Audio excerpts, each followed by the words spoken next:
অথচ বাস্তবতা হলো আমাদের আখিরাত আসল।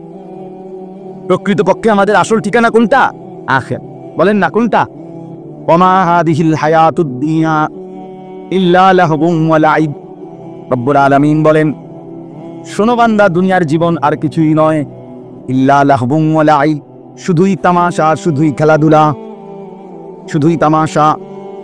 তোমার চোখেই বারবার দেখো তুমি, বাচ্চা বাচ্চা হিসাবে থাকে না, কিছুদিন পরে কিশোর হয়, তরুণ হয়, আবার যুবক হয়, আবার বৃদ্ধ হয়, এরই মাঝে কেউ কেউ তার মাঝখানে কবরে চলে যায়। তাইলে আল্লাহ বলেন সব কিছু এই আছে এই নাই, এই হাসে তো এই কাঁদে, এই রোদ এই বৃষ্টি, এই আলো এই অন্ধকার, এই যৌবন এই বৃদ্ধ, এই আছে এই নাই। তাইলে দুনিয়া বারবার বলছে, পৃথিবীবাসী বিশ্বাস করো আমি আসল না, আমি তামাশা, আমি খেলাধুলা, আমি খেলনা। দুনিয়ার এই সবকিছু মূলত কি? খেলনা। খেলনা খেলনা, আসল খেলনা, খেলনা খেলনা। আমি প্রায় দুষ্টমি করে, অনেক রসিকতা করে বলি, ওই যে আমি মাঝে মধ্যে কোম্পানিগঞ্জ বাজার থেকে আমার গাড়িতে কইরা, আমার প্রাইভেট কারে করে, আবার বাচ্চাদের জন্য 3টা 4টা ভেকো ট্রাক, বড় বড় গাড়ি আমার গাড়ি করে নিয়ে যায়। এখন বলেন তো, একটা প্রাইভেট কারের ভিতরে 3টা ভেকু, ওই যে মাটি কাটে যে দিদিয়া, কেমনি নিলাম? হ্যাঁ, এই যে চাচা মাশাল, ঠিক না চাচা? কত রক্ত হইলো। এগুলো মূলত কি? খেলনা তো 10টাও না আমাদের, এটা ছোট্ট ছোট্ট, এটা আসল না। আল্লাহ তাআলা বলছে, বান্দা দুনিয়া খেলনা, দুনিয়া খেলনা। এই সোফা খেলনা, তুমি ভুল বুঝছো, এটা আসল। এই বিল্ডিং খেলনা, তুমি ভুল বুঝেছো বান্দা, এটা আসল না, আসল না। ওয়া ইন্নাদ দারাল আখিরাতা লাহিয়াল হায়াওয়ান, প্রকৃতপক্ষে আখিরাত আল্লাহ বলে সেটাই হচ্ছে জীবন, সেটাই বেঁচে থাকা, সেটাই আসল, সেটাই আসল। এই কথাটা আল্লাহ এখানে বলছেন। কাল্লা বাল তুহিব্বুনাল আজিলা। বান্দা, এতবারে তোমাদেরকে আমি আল্লাহ আখিরাতের কথা বললাম, কিয়ামতের কথা বললাম, কোনো কিছুতেই তোমরা বুঝতেছো না, গুরুত্ব দিচ্ছ না। কেন? মূলত আল্লাহ বলেন আর কিছুই নয়, কারণ বরং তোমরা দুনিয়াটাকেই শুধু কেবল প্রচন্ড ভালোবেসে ফেলেছ। তুমি বুঝছো এটাই। হুজুররা যাই বলুক, যত চিৎকারই করুক, আসলে হুজুরদের গুলো ঠিক না। ঠিক হইল, আমি যে চারপাশে দুনিয়া দেখতেছি, এখানে আমি সুখে থাকলে সুখ, এখানেই দুঃখে থাকলে দুঃখ, এখানে পাইলে তৃপ্তি, এখানে না পাইলে অতৃপ্তি। আল্লাহ বলে, কসম বান্দা, এখানকার পাওয়াটাও তৃপ্তি না, এখানকার না পাওয়াটাও অতৃপ্তি না, কারণ এখানকার কোনোটাই আসল না, স্থায়ী না। এখানে পাইলেও থাকতো না, এখানে না পাইলেও থাকতো না। কথা বলেন না? হাসিও এখানে স্থায়ী না, কান্নাও এখানে, এখানে রোদও স্থায়ী না, এখানে বৃষ্টিও স্থায়ী, এখানে অন্ধকারও স্থায়ী না, এখানে আলো স্থায়ী। তুমি ভুল বুঝতেছো বান্দা, ভুল বুঝতেছো। কাল্লা বাল তুহিব্বুনাল আজিল, তোমরা আসলে কেবল দুনিয়াটাকেই ভালোবাসছো, কলিজাটার ভিতরে দুনিয়া বসায় ফেলছো, দুনিয়া বসায় ফেলছো। মোহব্বত মূলত মাইলানুল কাল্লা। মোহব্বত বলা হয় কাকে? ভালোবাসা বলে কাকে? ভালোবাসা হয় হৃদয়ে, যেটা জম, হৃদয়ে ভালোবাসা।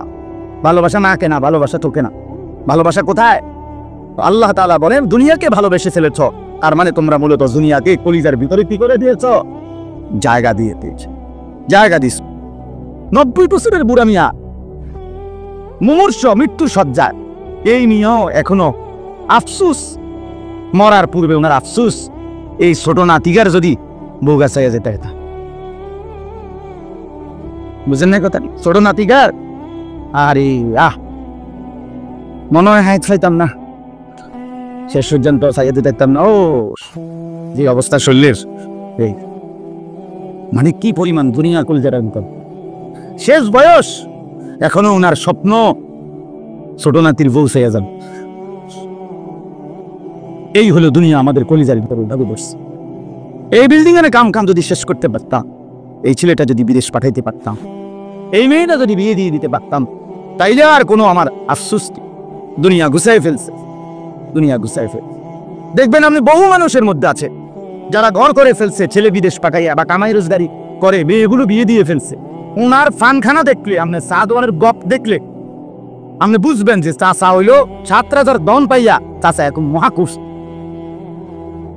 মার্সিগন আলাপ দেখলে না, উনি তো পড়ছে, উনি যে জন্য দুনিয়াতে আসছিল এটা তো কি হয়ে গেছে, হাসিল হয়ে গেছে। তো এখন আর কি, এখন তো ফুর্তি, এখন বন খাবে, বিড়ি খাবে, চা খাবে, বুট খাবে, চা দোকানে গপ মারবে, সারা পৃথিবীর বুদ্ধি দিবে, সারা বিশ্বের বুদ্ধি দেয় দেখবে। হ্যাঁ, কারণ কি, ওনার হিসাব ছিল দুনিয়া, তো উনি দুনিয়া পেয়ে গেছে। আর আখেরাত বলতে কিছু ওটা দরকার নাই। অজুটা সুন্দর না, নামাজের সূরা কেরাতটা শুদ্ধ না, আল্লাহর কোরআন দেখে দেখেও দুটা লাইন শুদ্ধ করতে পারে না, ছেলেটা নামাজ পড়ে না, মেয়েটা পর্দা করে না, স্ত্রী পর্দা করে না, ঘরে প্রতিদিন রঙিন টেলিভিশনে নাচ গান চলে, উপার্জনের মধ্যে অসংখ্য সুদের টাকা, কিস্তির টাকা, হারামের টাকা, এতগুলো নাফরমানি নিয়া আপনি নিশ্চিন্ত হইলেন কেমন? কারণ কি? কারণ তার কলিজার ভিতরে তো শুধুই কি দুনিয়া, শুধুই দুনিয়া। আল্লাহ বলেন ওয়াতাদারুনাল আখিরাহ, আল্লাহ বলেন বান্দা মূলত তোমরা আখিরাত ছেড়ে দিয়েছ, আখিরাত ভুলে গেছো, আখিরাত ছেড়ে দিয়েছ। আল্লাহ বলেন আখিরাত ভুলে গেলা, দুনিয়াটাকেই প্রচন্ড ভালোবেসে ফেললা, যে এটা তো উচিত হলো না। আখিরাত তো নিশ্চিত হবে, হবে কিনা বলেন, আবার বলেন হবে কিনা বলেন, হবে, হবে। ইদাস সামাউ ফাতারাত ওয়া ইদাল কাওয়াকিবু তাতারাত, আল্লাহ বলেন একদিন বান্দা এমন হবে, ইসরাফিল ফু দিবে, আসমান ভেঙে ভেঙে চুরচুর হয়ে পড়বে, তারকারাজি খসে খসে পড়বে। ইয়াউমা তাকুনুস সামাউ কাল মুহল, আল্লাহ বলেন আসমান গলিত তামার মতো গলে গলে পড়বে। ওয়া তাকুনুল জিবালু কাল্লাইহ, আর পাহাড় পর্বতগুলো তুলার মতো শূন্যে উঠতে থাকবে। আল্লাহ বলেন হবেই হবে। আল্লাহ বলেন বান্দা তুমি এই পর্যন্ত আমার কোন কথাটা ভুল দেখেছো? বলেন আল্লাহ পাকে কোন তথ্যটা ভুল ছিল? কথা বলেন না কেন? আল্লাহ বলছে কোরআনে জমিন আমাদের পায়ের নিচে, বিজ্ঞান প্রমাণ করছে জমি মাথার উপরে। হ্যাঁ, আল্লাহ বলছে আসমান আমাদের মাথার উপরে, বিজ্ঞান প্রমাণ করছে আসমান মাটির তলে। তাই তো, তাই রে, বলেন আল্লাহর দেওয়া কোন তথ্যটা দুনিয়াবি বিষয়ে ভুল হইছে? তো তাহলে যেহেতু কোনো ভুল নাই, তো আখিরাতের ব্যাপারে, কবরের ব্যাপারে, হাসরের ব্যাপারে, মিজানের ব্যাপারে, ফুলসিরাতের ব্যাপারে, হাসরের মাঠের ব্যাপারে, জান্নাত জাহান্নামের ব্যাপারে ওই কথাগুলো ভুল হবে কেন? কথা বলেন না, মানে যুক্তিতে আপনি বলেন কেন ভুলে গেলাম? ছেলেরা কেন নামাজ পড়ো না? এই ছেলেরা বলো বাবা কেন নামাজ পড়ো? আরে আল্লাহকে এভাবে ভুলে গেলা কেমনে? রাসূলকে এভাবে ভুলে গেলা কেমনে? কোরআনকে এভাবে ভুলে গেলা কেমনে? ইসলামকে এভাবে ভুলে গেলা কেমনে? এক মায়ের দুধ খাইছিল তো সেই মা তো মুসলমান মা, এক বাবার ঘরে বড় হয়েছিল ওই বাবা তো মুসলমান, তোর মা মুসলমান, তোর বাবা মুসলমান, তোর আল্লাহ আছে, তোর রাসূল আছে, বেটা তোর কোরআন আছে, তোর ইসলাম আছে, এরপরও গাদ্দার তুই কেন সেজদা করস না? এই নাফরমান সেজদা করস না কেন? এই অসভ্য ছেলেরা নামাজ পড়ো না কেন? কোন লজ্জায় মসজিদে ঢুকছো? শরম লাগছে না? বেশরম কোথাকার। তোমাদের অনেকের তো লুঙ্গিতে প্যান্টে পেশাব লাগা আছে, অপবিত্র মানুষ মসজিদে ঢুকলা কেমনি? কথা বলেন না কেন? আপনি জিজ্ঞেস করেন, আপনি জিজ্ঞেস করেন যে কিরে হাইওয়ান তেমনি ঢুকলি নিচ্ছে না, পাক শরীর নিয়ে মসজিদে ঢুকতো, সারাদিনে একবারও পেশাব করে পানি নিছো না, টয়লেট পেপার ব্যবহার করো না, সারাদিন মানুষের বেড়ি, মোবাইলের নারী, এটা কি জিন্দিগি বলেন? কি ধরনের জীবনী? এভাবে বুঝি মানুষ আল্লাহকে বলে যা, এভাবে বুঝি মানুষ আখিরাতকে। একজন মুসলমান, আল্লাহ আমাদেরকে দয়া করে মুসলমান বানাইছে। মিয়া আমি আগস্ট মাসে আমি এক চিল্লা 40 দিন আল্লাহর রাস্তায় দাওয়াত ও তাবলীগের পথ মেহনতে ছিলাম উত্তরবঙ্গ দিনাজপুরে। 26 জন সাথী নিয়া, ওইখানে আমি আরো 2 জন আলেম নিয়া, একজন 72 বছর বয়সী একজন হিন্দু লোক, ওনার 2 ছেলে কালেমা পড়ে মুসলমান হয়েছে। এখন 2 ছেলের আবদার ছিল আমার কাছে, আমাদের কাছে, হুজুর আমার আব্বার একটু যদি বুঝাইতেন। আমরা 3 জন আলেম গেছি, আমি সহ, 2.5 ঘন্টা, বিশ্বাস করেন এই চাচা 72 বছর বয়স্ক মানুষ, হিন্দু, ওনারে বুঝাইছি আল্লাহর কথা, কালেমার কথা, ইমানের কথা, ইসলামের কথা, দাওয়াত দিছি। উনি পরিষ্কার বলে এই লোকটা যে আমি বিশ্বাস করি ঈশ্বর অদ্বিতীয়, ঈশ্বরের কোনো অংশীদার নাই, প্রতিমা পূজার কোনো ভিত্তি নেই। কথাটা বুঝছেন? এই লোকটা বলতেছে। আমি বললাম চাচা আল্লাহ দোহাই আপনার কাছে, কায়দা দিছি আমি, চাচা এই গায়ে আমগো কালেমার কথা, এই যে ঈশ্বর অদ্বিতীয়, তার কোনো কি নাই, অংশীদার এইটাই লা ইলাহা ইল্লাল্লাহ। আপনি এটা কোন কদ্দু, আপনি আরবিটা এটা মুখে কন, আপনি চিরদিনের জন্য জাহান্নাম থেকে বাঁচা যাবেন। কি পরিমাণ চেষ্টা করছি বাবারা, এতবার বললাম, লোকটা বলে না হুজুর আমি এটা বলবো রে, বলে নাই। আমার বলার উদ্দেশ্য হলো ছেলেরা বাবারা, 72 বছর বয়সে আমি আমার জামাতের কাছে আইসা করে বলছি, আমার এমন কান্না এসে বিশ্বাস করেন যে হায় আল্লাহ আপনি আমারে কত বড় তৌফিক দিলেন।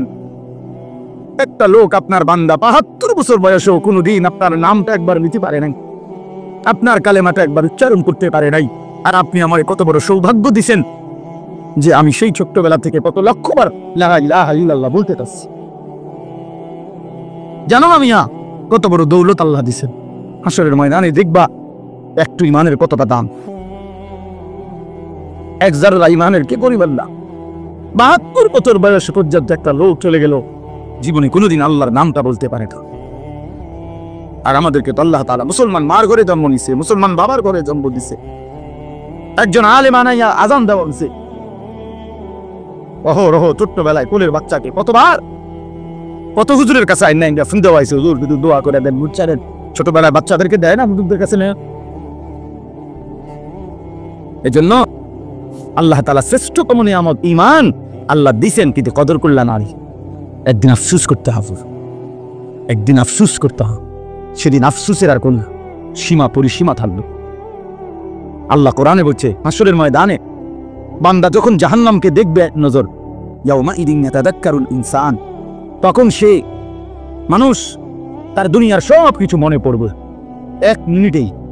আল্লাহ বলেন ওয়া আন্না লাহুদ যিকরা, কিন্তু বান্দা বলো সেদিন মনে পড়ে কি লাভ, বলে বুঝে কি লাভ, কবরে বুঝে কি লাভ হবে, হাসরে বুঝে কি লাভ।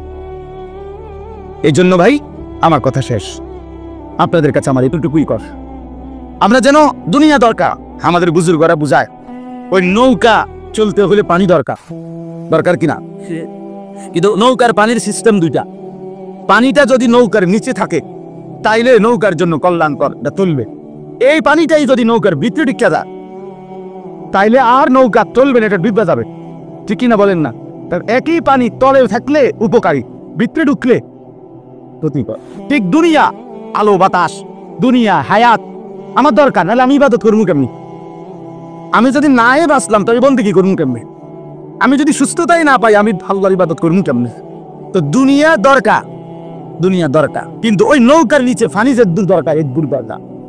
নৌকার ভিতরে যদি পানি ঢুকে যেমন নৌকা ডুবে যায়, কলিজার ভিতরে যদি দুনিয়া ঢুকে যায় তো বান্দা ডুবে যায়, বান্দা ডুবে যায়। এই জন্য আল্লাহ বলছে কাল্লা বাল তুহিব্বুনাল আজিলা, তোমরা তো আসলে দুনিয়াটারে কলিজার ভিতরে ঢুকে রেখেছো, দরকার ছিল না তো। একটা দুনিয়া তো আসবেই, হায়াত যাকে আল্লাহ দিছে রিজিক তার জন্য বরাদ্দ আছে, যা কার কতজন সন্তান হবে সেটা কি আল্লাহর ফয়সালা ছাড়া না আমাদের নিজস্ব সিদ্ধান্ত? তো তাইলে কোন বিষয়টা, এটা একটা সহজ বিষয়, দুনিয়া যার যেটুকু হবে এ তো আসবেই, এটা নিয়ে এত কামড়াকামড়ির কি আছে, কারাকারির কি আছে, এত মিথ্যা, এত চুরি, এত ওজনে কম দেওয়া, এত সুদ, এত কিস্তি, কি দরকার বাবা, কি দরকার? কষ্ট মষ্টে কোনো রকম হালালের উপরে থাইকা একটু কষ্ট করে হলেও দুনিয়া পার করে দিলেই করবো। এ দেখতে দেখতে তো দুনিয়া পার হয়েছে। আল্লাহ আমাদেরকে বুঝ দান করেন। আল্লাহ তাআলা বলেন বান্দা তোমরা স্বীকার করো আর নাই করো, হাসরের ময়দানে কিন্তু তোমরা দাঁড়াইতেই হয়। অবিনিকন্ত মনে করেন সরকারের আইন জানে না কেউ, এই কারণে তার কোনো অপরাধ হইলে তারে তো আর ধরে না, না ধরবো গেলে তো আইন জানে না, কথা বলেন না, আপনি আইন জানেন না, এটা তো আমনের বিষয়। পুলিশে যদি ধরে আর আমি যদি বলি আমি তো আইন জানি না, তো তাহলে এটা ছেড়ে দিয়ে পুলিশ নাকি? তো আমি আপনি যদি বুঝি কিংবা নাও বুঝি, মানি কিংবা নাও মানি, গুরুত্ব দেই বা না দেই, খোদার কসম হাসরের ময়দান হবেই হবে, বিচারের ময়দান হবেই হবে কিনা? আল্লাহ বলেন সেই বিচারের মাঠে মানুষগুলোর অবস্থা হবে দুইটা। কয়টা? বুজুহুন ইয়াউমাইদিন নাদিরাহ, কিছু মানুষের চেহারা থাকবে হাস্যোজ্জ্বল, হাস্যোজ্জ্বল। আল্লাহ নবী সাল্লাল্লাহু আলাইহি ওয়াসাল্লাম কোরআনুল কারীমের একটা আয়াতের মধ্যে আছে, আল্লাহ বলেন হাসরের ময়দানের একদিন হবে 50,000 বছর। কয় হাজার বছর? 50,000 বলছেন তো, আপনার আব্বার হায়াত একত্র করলেই তো 50,000। আমনের 14 গোষ্ঠীর কয়জনের হায়াত একত্র করলে হিসাব করেন, চাই করে মিলান। রব্বুল আলামিন বলেন 50,000 বছর হবে হাসরের ময়দানের একদিন। কিন্তু মজার বিষয় হলো আল্লাহর নবী সাল্লাল্লাহু আলাইহি ওয়াসাল্লাম বলেন, আল্লাহর প্রিয় বান্দা নেককার মুমিন বান্দার জন্য এই লম্বা সময়টা মনে হবে এক নামাজের ফরজের যেই 4 রাকাত বা 2 রাকাত আদায় করতে যেটুকু সময় সেই পরিমাণ। আর নাফরমানের কাছে মনে হবে এমনিতেই তো 50,000 বছর, কিন্তু কষ্ট, পেরেশানি, দুঃখের রাত দিন তো আরো লক্ষ কোটি বছর। দুনিয়াতেও তেমন। দুনিয়াতেও তো যখন কোনো পেরেশানি, অস্থিরতা, দুঃখ, যন্ত্রণা, কোনো ব্যথার সময়টা তখন তো 1 মিনিট ও 1000 মিনিট। তো এমনিতেই তো 50,000 বছর, কিন্তু দুঃখ বেদনার মুহূর্তে সেটা হয়ে যাবে আবার কত কোটি বছর। 2 মিনিটের জ্যামও তো সহ্য হয় না, রাস্তার জ্যাম। হাসরের ময়দানের গরম সহ্য হবে কেমন বলেন না বাবা? গাড়ির জ্যাম বাজলে এক এক অটো, সিএনজি গাড়ি, পিকআপ কি করে সেরাবেরা বানায় এদিকে ওইদিকে যে জ্যাম দিয়া ফাট। কারণ কারো একটা মিনিট সহ্য হইতেছে না, কোনো না কোনো ফাঁক দিয়ে নিয়ে আমি বাইর হয়ে যাইতে পারি। কিন্তু 50,000 বছরের জন্য যদি বন্ধু হাসরের ময়দানে নাফরমান তোমারে দাঁড়ায় থাকতে হয়, তুমি কেমনি দাঁড়ায় থাকবে বলো ভাইয়া? কেমনি দাঁড়াইবে? বাবা বলেন কেমনি দাঁড়াইবেন? আমি দাঁড়াবো কেমনি? আপনি দাঁড়াবেন।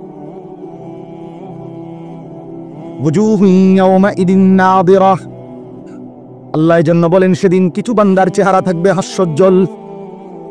ওই মাওলানাকে নিয়ে আসো।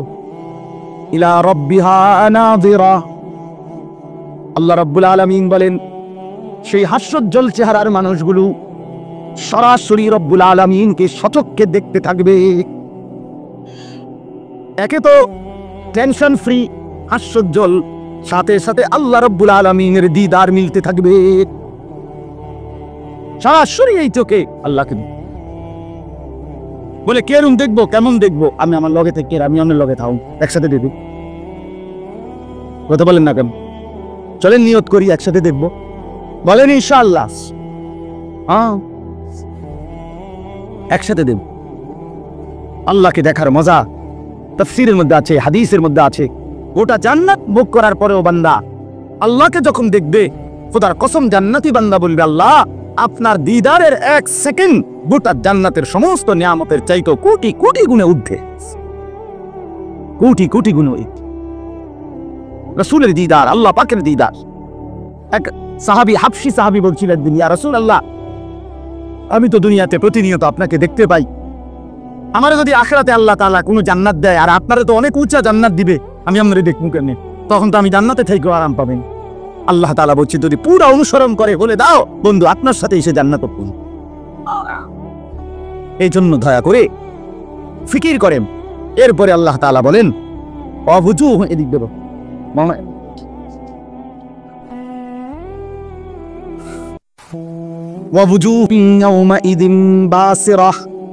এই আল্লাহ বলেন দ্বিতীয় শেষ কথা। আল্লাহ বলেন কিছু মানুষের চেহারাটা থাকবে হাস্যোজ্জ্বল, প্রফুল্ল, চিন্তা মুক্ত, তার আল্লাহ তাআলার দিদার লাভ করবে। আর ওয়াবুজুহুন ইয়াউমাইদিন বাসিরা। ছেলেরা শোনো, ভাইয়া বাবা শুনেন, আল্লাহ বলছেন কিছু মানুষের চেহারা থাকবে বিমর্ষ, মলিন, মলিন চেহারা, পেরেশানগ্রস্ত চেহারা। কি নিয়ে পেরেশান? তাযুন্নু আন ইউফআলা বিহা ফাকিরা। এই শেষ আয়াত আল্লাহ বলে নাফরমান, পাপী, আল্লাহর অবাধ্য জীবন গড় যে নাফরমানি করেছে, হাসরের ময়দানে তার চেহারাটা থাকবে বিমর্ষ, মলিন। কেন? আল্লাহ বলেন সে বুঝে ফেলবে, সে জানে আজকে হাসরের ময়দানে আল্লাহর আযাব, আল্লাহর শাস্তি তার কোমরটা ভাঙা ফেলবে। আইনুফআলা বিহা ফাকিরা, কোমর ভাঙা। খোদার কসম এটা কোরআন। আল্লাহ বলে নাফরমান, তোর হাড্ডি কোমর গুড়া করে ফেল, কোমর ভাঙে ফেল। এজন্য মাতবরি, অহংকারী, দুনিয়ার লোক ব্যস্ত হইয়েন না, ব্যস্ত হইয়েন না। সবাই ভাবেন, সবাই জিকির করেন, আমিও আপনিও। তাযুন্নু আন ইউফআলা বিহা ফাকিরা।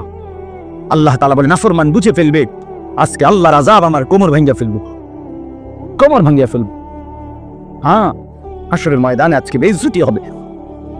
এই জন্য আমরা প্রত্যেকেই আজকে এই নিয়ত করবো ইনশাআল্লাহ যে আমরা আখিরাতকে ভুলবো না, আমরা আখিরাতকে ভুলবো না। সব ছেলেদের কাছে অনুরোধ, ভাই নামাজ পড়ো, চেহারাটা সুন্দর করো। তুমি মুসলমান, আরেকবার ভেবো তোমার আল্লাহ আছে, তোমার রাসূল আছে, তোমার কোরআন আছে, তোমার ইসলাম আছে। 4টি শ্রেষ্ঠতম নিয়ামত। আল্লাহ যার রব, মুহাম্মদ সাল্লাল্লাহু আলাইহি সাল্লাম যার রাসূল, কোরআন যার কিতাব, ইসলাম যার ধর্ম, সর্বশ্রেষ্ঠ। এই চারটাই সেরা। আল্লাহ সর্বশ্রেষ্ঠ, আমাদের নবী সর্বশ্রেষ্ঠ, আমাদের কোরআন সর্বশ্রেষ্ঠ, আমাদের ইসলাম কি সর্বশ্রেষ্ঠ। 4টি সর্বশ্রেষ্ঠ নিয়ামত যার কাছে আছে সে নষ্ট